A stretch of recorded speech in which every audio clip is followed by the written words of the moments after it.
tight ends versus linebackers for Philadelphia, I thought it would be maybe good to go over injury updates from today. So Lane Johnson, who is obviously crucial to their offensive line, is expected to play. Dallas Goddard, I hope I'm saying that correctly, practiced today and does expect to play as well. So he'll be important for their red zone while we're talking about tight ends. Jalen Hurts loves to connect with him, especially on third down. Um, but when it comes to linebackers, Zach Cunningham is supposed to be out for them, and supposedly Yeah. his backup is pretty weak. So hopefully they'll have George Kittle kind of exploiting that area. Now, I have seen that Philadelphia is pretty good at preventing yards after catch. Like they give up a lot of passes, but they're able to stop them. But maybe that will be an area of weakness now, putting George Kittle on Cunningham's backup. Do you think that that'll be something that they look to exploit in this game? Yeah, that's a good point. I talked about Zach Cunningham just a minute ago, but you are right. I believe he was ruled out earlier today, which Yeah. means Nicholas Morrow is going to earn the start and Christian Ellis is going to earn the start because Nakobe Dean is still on IR. Those are guys that, like I said, they tried to target the linebackers last year, and the linebackers were better. Now, with this linebacker group, they're going to target them. I know there's been rumors about Shaq Leonard, Darius Leonard, or now known as Shaquille Leonard, Yeah. potentially joining From the them. Colts, right? That obviously won't happen though this week. And so you got two guys, Christian Ellis, the guy who's going to replace Zach Cunningham in the starting lineup.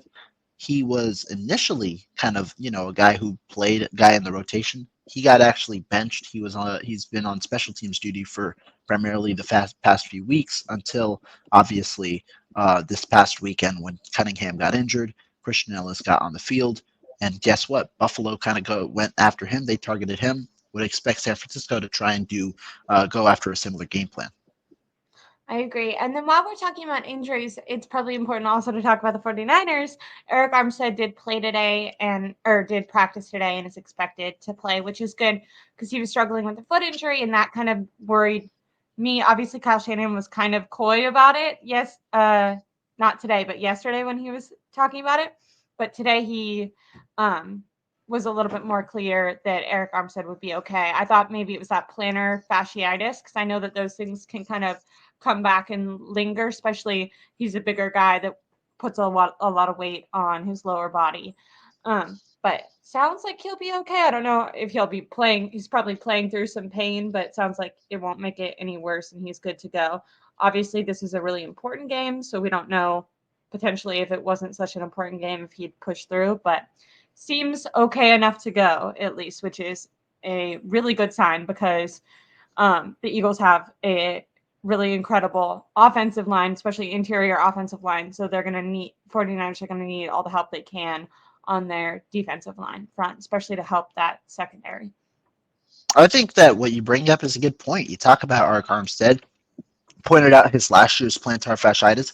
Good sign is it doesn't look like this is going to be similar to that last year injury. I think that this is something that he's dealing with. Shanahan got that comment earlier. He said, "I don't know," but the fact that he's playing this week and the fact that he what do you call it practiced today, that's a good sign. You hope he plays. I'm assuming he's going to play. The 49ers, luckily, this week seems like they're getting closer, back to full health.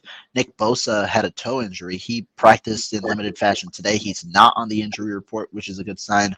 Armstead is questionable. You usually expect him to play. And then the other two guys who are questionable are backups, Jordan Mason, Ray McLeod. So it seems like the injury side seems to favor the 49ers in this one because when you talk about Philly, as you did the other day, or I mean, not other day, the other minute, Zach Cunningham, he's out. The other guy who was really facing an injury was Lane Johnson, the groin injury, but he practiced in full Thursday, Friday, so that'll be an intriguing matchup. He should start. Jordan Davis, he was limited earlier in the week. He's going to play. And so it seems like, this will be a solid game. Both sides seem fairly healthy. I think the one main true question for Philly is Fletcher Cox because he hasn't practiced all week, but he was listed as questionable. And he's one of those veterans, that the Eagles trust to where, if they want to just put him in the game without a week of practice, they're going to be able to do so. Much like Trent Williams, right? Or even Deebo Samuel when he was out. I'm not really worried about Jordan Mason because I'm kind of unsure if Jordan Mason would have gone anyways. Ray Ray McLeod, that is kind of concerning just because he's been our return guy. But um, who's Ray Ray's backup if he can't go for that? Do you know? That could be Are you talking interesting. about returners? I would assume it would be Yeah. Ronnie Bell. Ronnie Bell, I would think so. Ooh, okay. I feel like I'd be interested. I'd be interested in that because didn't Ray Ray also fumbled last game, right? Obviously, you don't want to hold like Mhm. one bad play against him. But I do like that they both teams seem fairly healthy. I'm not one of those fans that wants there to be a huge advantage on one team versus the other. I'm so excited to see teams go against each other, and I find them both so talented, and I think this could be a start of a really exciting rivalry between the two teams if they continue to kind of have the success that they're having. The Cowboys did look really good yesterday, but I assume that this might be a preview of the NFC Championship game coming up in the playoffs. So I don't know. I kind of would love to see both teams at their full health and in good weather